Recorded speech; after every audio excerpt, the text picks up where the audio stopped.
Yang terhormat Bapak Agus Jahrudin, SSY, selaku dosen mata kuliah Komunikasi Bisnis. Pertama-tama, mari kita panjatkan kepada kehadirat Allah Subhanahu wa Ta'ala yang telah memberikan kami kesehatan serta panjang usia sehingga dapat berkumpul di presentasi kali ini. Yang kedua, salawat dan salam selalu kita panjatkan kepada kehadirat Nabi Muhammad SAW. Berdirinya kami di sini, kami akan mempresentasikan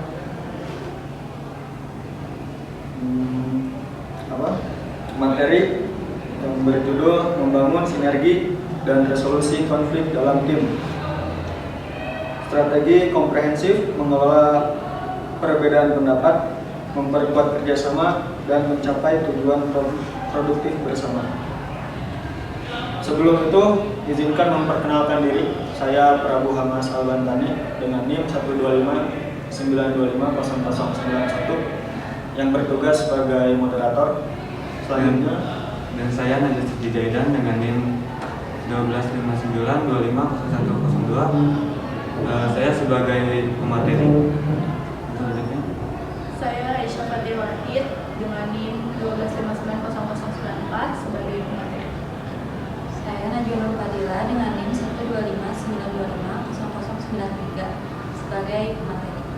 Saya Syakira Nur Fadila dengan NIM 12592500096 sebagai pemateri. selanjutnya kita masuk ke materi. Ada memahami komunikasi tim yang akan disampaikan oleh saudari Aisyah Fatir Wahid. Waktu dan tempat kami persilakan. Jadi di sini ada memahami komunikasi tim. Komunikasi tim adalah proses vital penyampaian informasi, ide, dan pendapat antar anggota tim untuk mencapai keselarasan tujuan bersama. Dengan terjalinnya komunikasi yang terbuka dan transparan, setiap anggota tim dapat memahami tugas pokoknya dengan baik, meminimalisir miskonsepsi dan miskomunikasi, serta mempererat koordinasi kerja.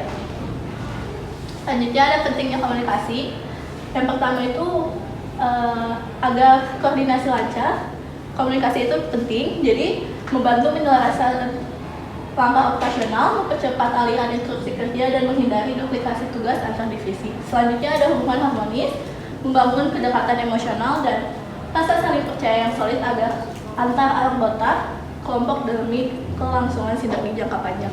Yang terakhir ada akselerasi target, memungkinkan pengumpulan solusi kreatif dengan cepat demi memecahkan rintangan, menghemat waktu dan sumber daya.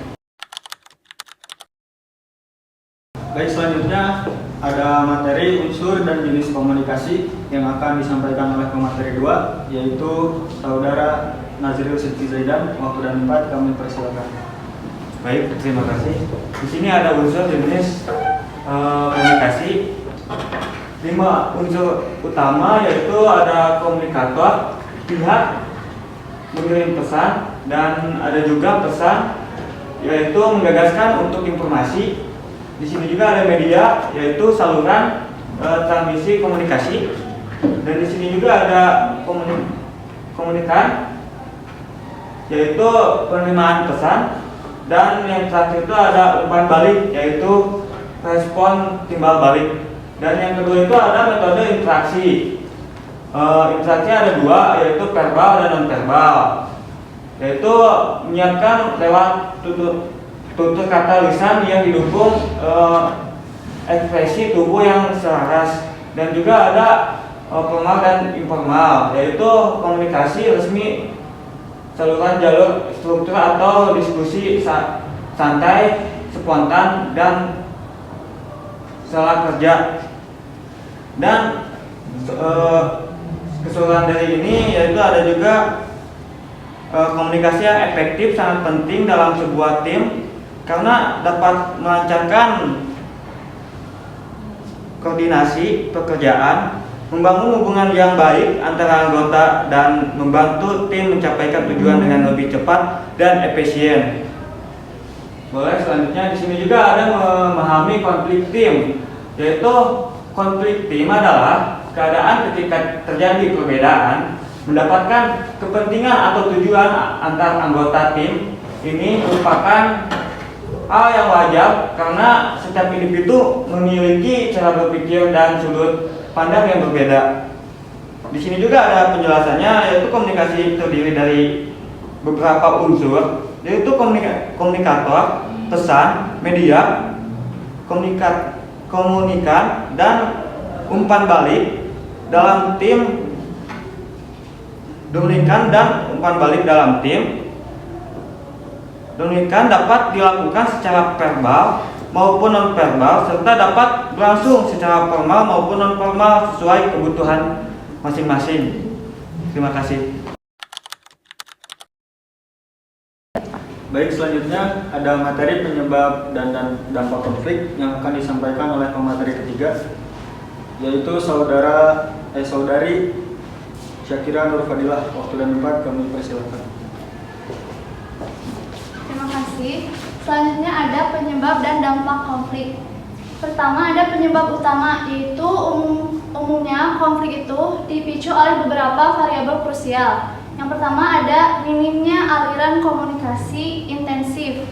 Yang kedua ada perbedaan persepsi atau standar kerja. Yang ketiga ada pembagian peran dan tugas yang ambigu. Lalu ada dinamika dan dampak konflik senantiasa menyimpan dua potensi implikasi, yaitu ada positif dan ada negatif. Kalau positif ialah menstimulasi lahirnya inovasi, menyaring ide baru yang out of the box. Lalu yang kedua ada negatif, yaitu menghambat kerjasama dan menguras produktivitas bila diabaikan. Selanjutnya ada pendekatan konflik. Revolusi konflik merupakan upaya sistematis untuk menyelesaikan perselisihan secara adil, transparan, dan dapat diterima dengan baik oleh seluruh pihak. Langkah penanganan yang dilakukan adalah dengan mengidentifikasi akar persoalan secara objektif, berupaya mendengarkan keresahan setiap pihak tanpa memihak, dan merumuskan solusi win-win secara bijak. Selanjutnya ada 4 strategi resolusi yang akan disampaikan oleh saya sendiri. Yang pertama ada negosiasi, yaitu diskusi interaktif langsung demi menyelaraskan pandangan dan menemukan jalan keluar tanpa perantara. Yang kedua ada mediasi, melibatkan pihak ketiga yang imparsial untuk menjembatani buntu komunikasi dan mengarahkan kesepakatan.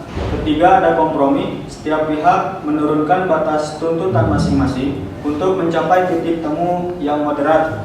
Yang terakhir, nomor 4, ada kolaborasi, menyatukan potensi ide seluruh pihak guna memformulasikan integrasi solusi terbaik jangka panjang.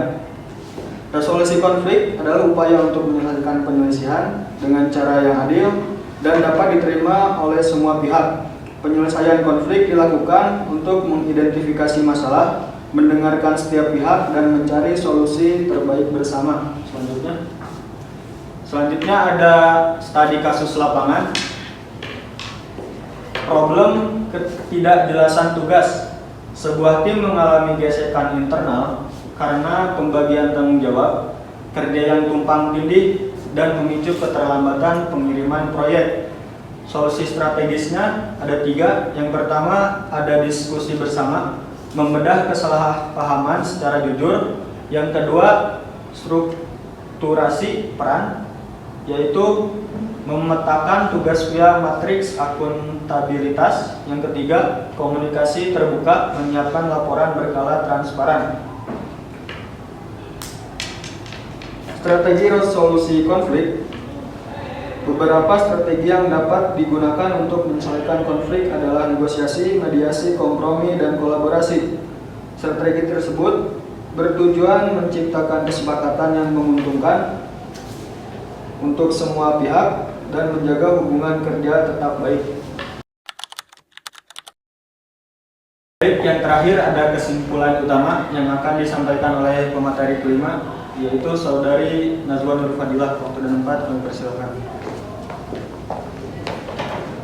Baik, di sini ada kesimpulan utama, yaitu fondasi keberhasilan komunikasi interaktif yang sehat merupakan instrumen mutlak untuk menjamin sinergi dan efisiensi dalam mencapai target organisasi.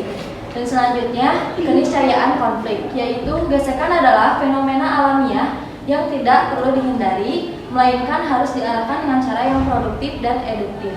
Dan yang terakhir, 3 kunci sukses adalah kombinasi dinamis, komunikasi intensif yang transparan, komitmen saling menghargai perbedaan, dan kemauan bekerja sama yang konsisten. Jadi, kesimpulannya, komunikasi tim yang baik merupakan kunci keberhasilan kerjasama dalam mencapai tujuan bersama. Meskipun konflik tidak pernah tidak dapat dihindari, konflik dapat diselesaikan dengan komunikasi yang efektif, sikap saling menghargai, dan kerjasama yang baik antar anggota tim.